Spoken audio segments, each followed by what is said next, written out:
아니, 다음 달에 집을 사려고 지금 계약을 해놨는데 대출이 안 된다 그러면 어떻게 해요? 농협은행이 신규 가계 부동산 담보대출 취급을 중단한다고 합니다.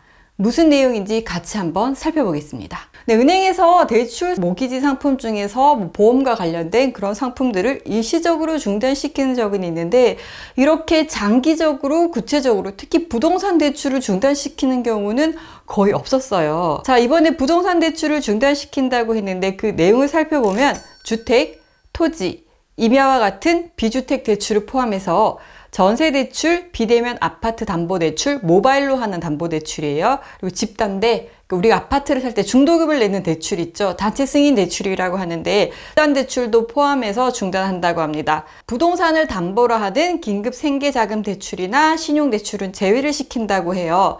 자, 근데 여기서 우리가 대출이 더 필요하면 기존에 있는 대출에서 증액, 금액을 올려서 추가적으로 우리가 대출을 받기도 하잖아요. 근데 증액도 신규에 준하기 때문에 안 되고요. 만기가 됐을 때 이런 제약 정도 중단을 한다고 합니다. 자, 이렇게 대출을 중단시키는 초강수를 둔 이유는 가계대출이 급증해서 이미 상반기 목표치를 훌쩍 넘겼다고 해요. 그리고 정부에서도 대출을 규제하는 것을 조금 더 강화하다 보니까 좀 많이 오르게 됐고 대출을 많이 하기도 해서 아마 선제적으로 가계대출을 중단시킨 게 아닐까라는 예측을 하는데요. 작년 1월에서 7월까지 대출 증가액이 600억 원이었는데요. 올해는 10조 1,900억 원으로 170배나 늘었다고 해요.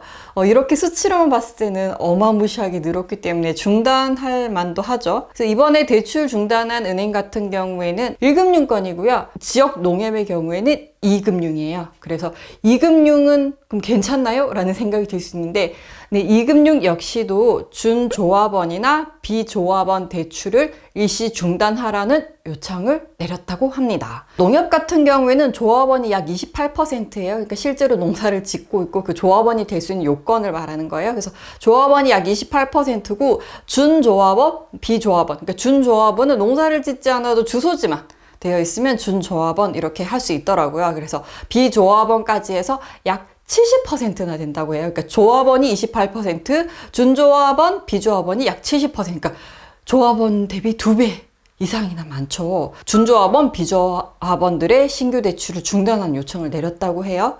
이 사태는 농협뿐만이 아니라 우리은행, SC제일은행도 일부 상품이 중단되었다고 합니다. 자, 우리은행 같은 경우에는 전세자금 대출 신규 취급을 다음 달 말일까지, 그러니까 2021년 9월 말일까지 전세자금 대출을 중단한 이유는 이미 3분기 한도가 소진이 되었다고 해요. 우리은행 같은 경우에는 전세자금 대출을 1분기, 2분기, 3분기, 4분기 이렇게 목표치를 두고 실행을 했는데 이미 3분기 한도가 다 소진이 되어버렸다는 거죠. 그러면 만약에 누군가가 취소를 한다면 네, 대출을 신청할 수가 있겠죠. 딱 그 한도만큼만. SC제일은행의 경우에는 상품 중에서 퍼스트 홈런 이 상품의 신규 잔액 기준 코픽스를 중단한다고 해요. 자, 아무래도 이 상품에서 신규 잔액 코픽스 기준 금리가 아마 이율이 제일 쌌을 거예요. 그래서 이 상품이 엄청 많이 나갔을 건데, 그래서 이 상품이 중단되는 걸로 예측이 됩니다. 근데 현재 정부는 대출이 늘어나는 속도를 좀 완화시키기 위해서 신용대출을 연소득 이내로 축소하라고 했어요. 그러니까 5천만 원이 연소득인 사람이 7천만 원까지 대출이 됐다면 이제는 5천만 원까지만 대출을 받을 수 있는 거죠. 기존에 신용대출을 받아야지 생각하셨던 분들, 한도가 본인 소득 내로만 된다고 생각을 하시면 될 것 같아요. 그런데 기존에 신용대출을 받으셨던 분들은 재연장할 때 어떻게 되나요? 굉장히 궁금하실 수도 있는데, 아무래도 재연장도 신규는 아니지만 거의 신규에 준해서 해마다 갱신을 하게 돼요. 그래서 바뀐 내용을 적용하기 때문에 아마 대출 한도가 좀 줄어들 가능성이 높아요. 상황에 따라서 10%에서 30%가량 상환을 하거나 마이너스 통장이면 한도가 줄어들겠죠. 인터넷에 이런 얘기들도 많더라고요. 신용대출 연장했는데 한도가 1,000만 원 줄고 금리는 1% 가까이 올랐어요. 금리도 한 30%가량 올라갈 수 있어요. 예를 들어서 내가 지금 쓰고 있는 통장 대출의 이율이 2.5%면 30% 정도 상승하면 0.25%가 10%니까 0.75%가 올라가겠죠. 그래서 3.3%로 올라갈 가능성이 있습니다. 자, 한국은행에서 대출금리가 1% 올라가면 우리나라 전체 가계대출 이자가 약 2조 원이나 증가를 한다는 계산을 내놨습니다. 작년 1년 전 대비해서 지금 많이 올랐어요. 신용대출 같은 경우에도 작년 7월 말 기준으로는 3.51%가 가장 높은 금리였는데 지금은 4%. 주택담보대출도 높은 금리는 3.96%였는데 지금 4.13%. 그러니까 4%대 주택담보대출도 있다는 이야기예요. 그리고 가계별 대출 잔액이 또 계속 늘었어요. 주택담보대출도 그렇고 신용대출도 그렇고 계속해서 잔액이 늘고 있는 그런 그래프를 볼 수 있습니다. 자, 은행별로 NH농협은행 같은 경우에는 신규 주택담보대출을 11월까지 중단하고 우리은행은 전세대출, 그리고 SC제일은행은 일부 주택담보대출, 저축은행 같은 경우에는 신용대출 한도를 연봉 이내로 축소하라는 그런 대출 규제 중단 조치가 있었습니다. 저축은행, 보험사 이런 곳이 규제가 좀 덜해서 이금융으로 대출을 받으시는 분들도 많은데요. 이 부분에 대해서도 DSR 규제가 좀 느슨한 게 아니냐, 좀 강화를 해야 되지 않느냐 이런 부분들이 시사한 내용이 있어서 아마 좀 금융사들도 눈치를 보고 있고 우리도 좀 많이 심사를 까다롭게 한다 이렇게 얘기를 하는 부분도 있고 사람들도 이거 언제 대출이 어떻게 강화가 될지 몰라 빨리 받아야 돼 이런 분위기가 좀 있는 것 같아요. 자, 기존 은행들 같은 경우에는 대출 규제가 시행이 되면서 우대금리, 적금, 카드 쓰면은 0.2%씩 깎아드려요. 이런 것들을 많이 줄였죠. 예전에 0.5%까지 깎아줬다면 지금 0.2%거나 아니면 아예 없애버리거나 이런 경우도 있습니다. 자, 그리고 가상금리 증가. 그러니까 기준금리가 있으면 거기에 은행이 다 가져가는 건 아니지만 가상금리, 마진금리라고 보시면 돼요. 가상금리가 점점 올라가면 대출금리도 올라가죠.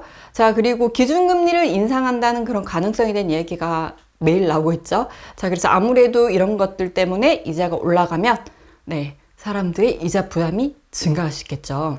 자, 이렇게 대출이 중단이 되면서 아무래도 좀 대출이 필요하셨던 분들, 대출을 꼭 받아야 하는 분들이 이제 어디 가서 받아야 되나 이런 고민을 하시게 될 거예요. 아마 지금도 많이 하고 계시겠죠. 당황스러운 부분도 있고. 자, 그러면 그 다음에는 어느 은행이 대출이 되고 어느 은행이 금리가 제일 싼지 가장 궁금하겠죠. 자, 그럴 때일수록 사람들이 불안해지면서 대출을 빨리 받아야 돼 이런 생각이 들면서 이자가 조금이라도 더 싸고 한도가 잘 나오는 곳에는 고객들이 몰리게 되어 있어요. 그러면 대출 쏠림 현상이 생깁니다. 그러면 그런 은행은 한도가 빨리 소진되면서 그런 은행들도 자칫 대출이 중단되는 사태가 일어날 수도 있겠죠. 왜냐면 한 곳이 중단하면 그 대출이 다른 곳으로 분산되는데 골고루 분산되는 게 아니라 이자가 낮고 한도가 많이 나오는 것으로 쏠리면 그 은행도 대출이 너무 많이 늘어나면 중단시킬 수 있겠죠. 자, 그래서 어떻게 할지 좀 고민을 잘 해보셔야 될 것 같아요. 자, 그런데 이 사태가 영원히 가는 건 아니에요. 언제나 상황은 바뀌고 또 새로운 규제 내용이나 새로운 내용이 나올 수는 있어요.